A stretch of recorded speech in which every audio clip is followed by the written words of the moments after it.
और दिल्ली से इस वक्त की बड़ी खबर आ रही है। नॉर्थ ईस्ट दिल्ली के वेलकम थाना इलाके में एक नाबालिग लड़के की बेरहमी से हत्या कर दी गई है। वारदात से जुड़ा हुआ एक सीसीटीवी वीडियो भी सामने आया है, जिसमें हत्या का आरोपी उस नाबालिग लड़के पर धारदार हथियार से हमला करता हुआ नजर आ रहा है। ये तस्वीरों में आप देख पा रहे हैं कैसे निर्मम तरीके से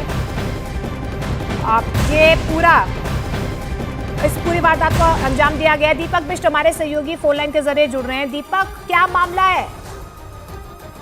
देखिए, ये काफी खौफनाक मामला भी है और जिस तरह से सीसीटीवी सामने आया, क्योंकि एक नाबालिग ने महज पहले एक जो सड़क पर चल रहा था लड़का, उससे पैसे छीनने की कोशिश करी और जो पैसे छीनने के विरोध के दौरान ये पूरा घटनाक्रम हुआ है।